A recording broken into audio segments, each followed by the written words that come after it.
Hola a todos, gracias de antemano por la atención. Cada vez sale más gente quejándose del sistema, de los políticos, de la corrupción, de cómo nos manejan, nos quitan todos los derechos y las libertades, llevan el mundo a la destrucción total. Es normal, es comprensible, ¿no? En el momento que estamos viviendo. Pero la verdad que es un poco cansino, porque siempre son las mismas quejas, con mucha razón, pero nunca se proponen soluciones. La humanidad vive atrapada en un puente entre dos realidades, la existencia material y la esencia trascendental. Por un lado, nos enfrentamos a las obligaciones del día a día, sujetas a normas y leyes impuestas por una sociedad estructurada. Y por otro lado, muchos de nosotros buscamos entender y conectarnos con un plano más profundo, un plano que no es visible ni es tangible, pero que sabemos que está ahí porque todos podemos experimentarlo si miramos hacia adentro.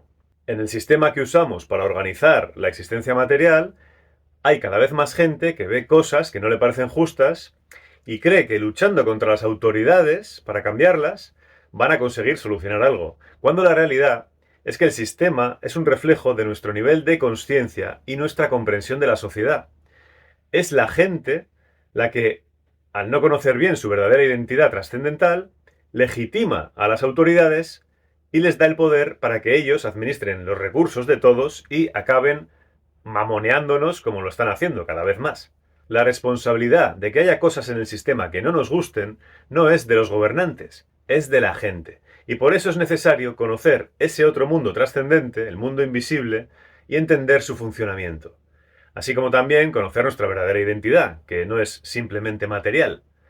Porque sabiendo esas dos cosas, que es la propuesta básica de la taumaturgia creativa, es como el sistema podría cambiar.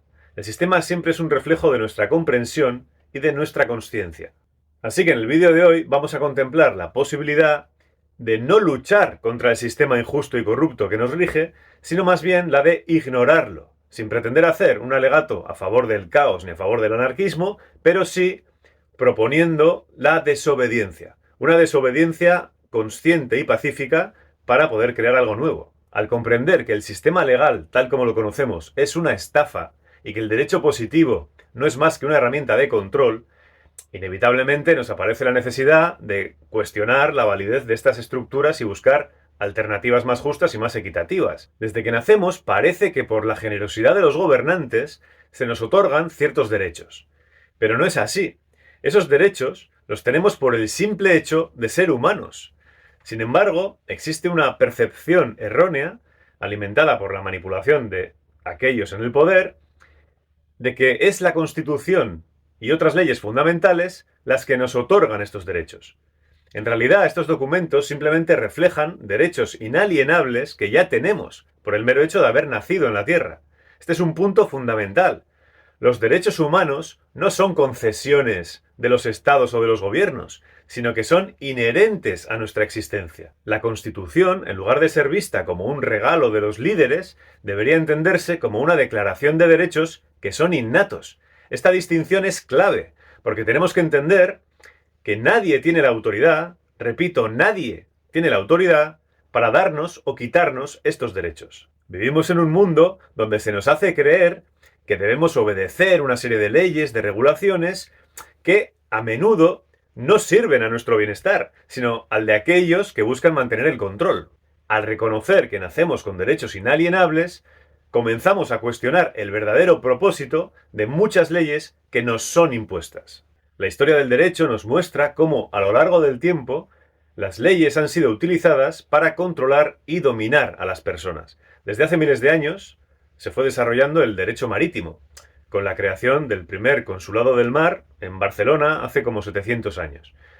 Originalmente fue diseñado para regular el comercio y las relaciones marítimas, pero después este sistema se utilizó, más allá de sus intenciones originales, con el fin de controlar a los individuos de manera muy negativa. Cuando un producto se descarga desde un barco a un país extranjero, ese país acoge el producto y lo reconoce con un certificado en el que consta su fecha de nacimiento. Y exactamente esto es lo que se hizo con los seres humanos a principios del siglo XX, después del famoso crack financiero. El crack financiero de 1929 fue un punto de inflexión en la historia moderna.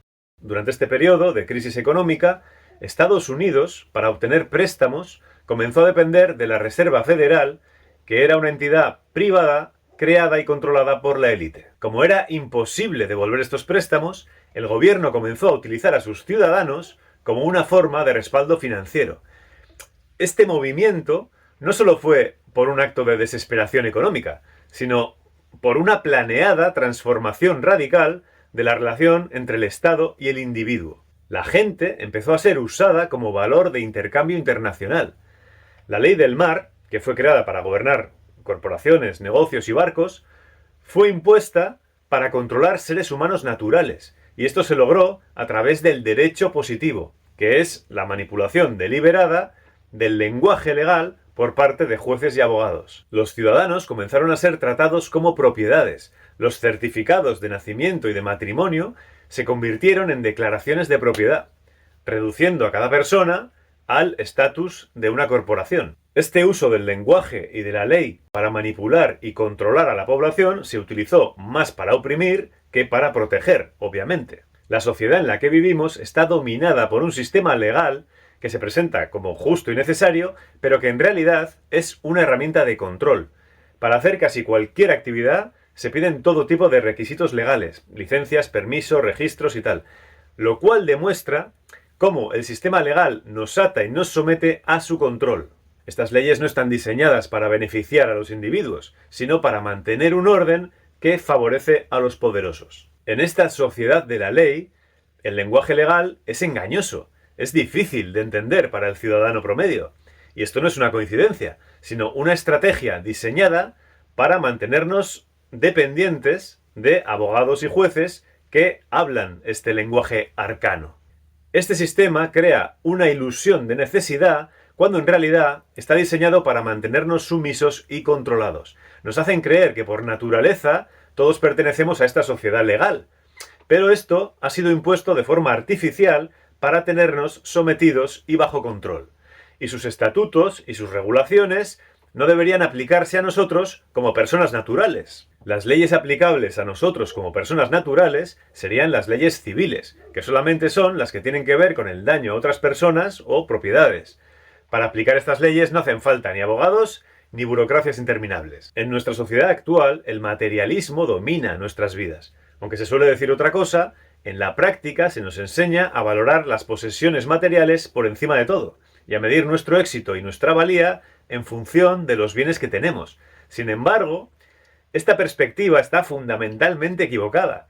El autoconocimiento y la comprensión de nuestra verdadera esencia son mucho más importantes que cualquier objeto material que podamos adquirir. Nuestros esfuerzos no deberían ir en trabajar por construir o adquirir cosas materiales. Más bien, la manifestación de materia sería el resultado del autoconocimiento.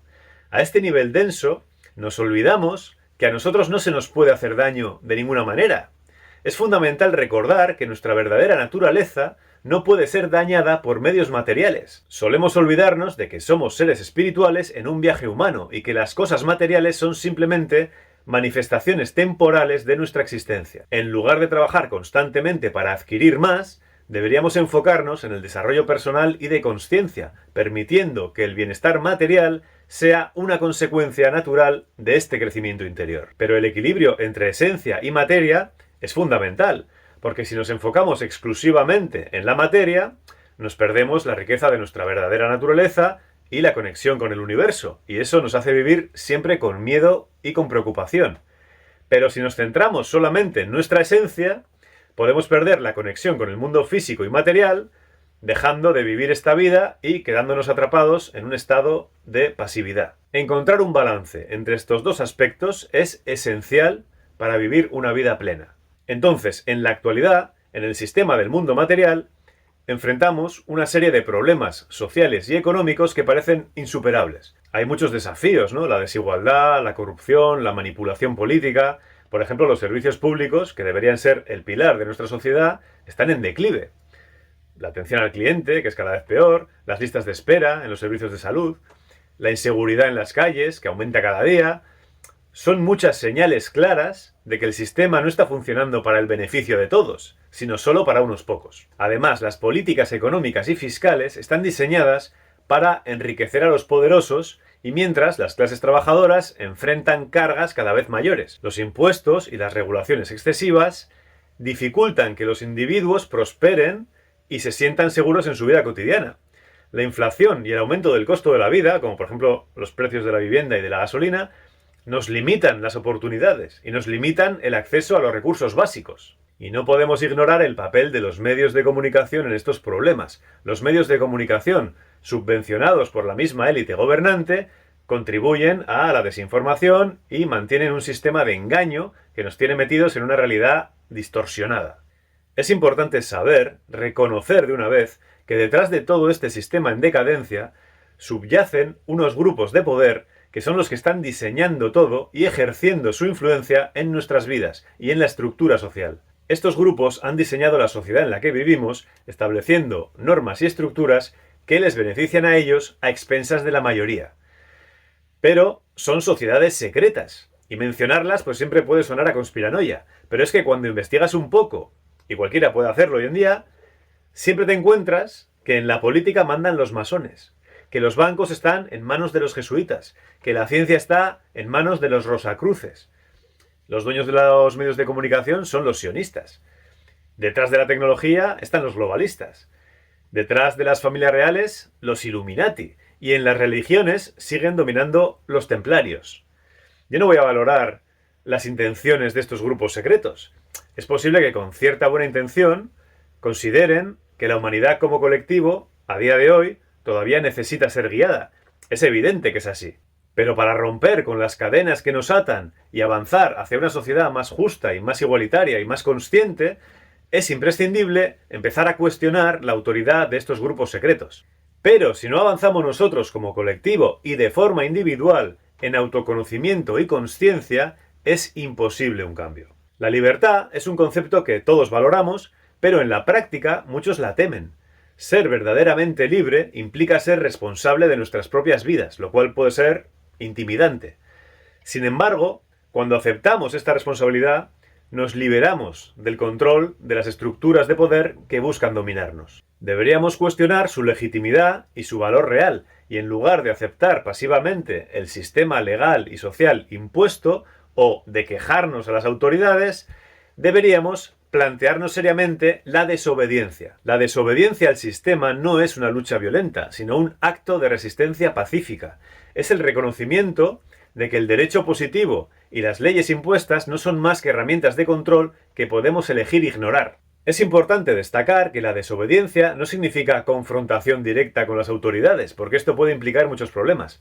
Más bien, se trata de vivir sin caer en la trampa de la legalidad corrupta que actualmente nos rige. Entender que si no obedecemos, no puede pasarnos nada.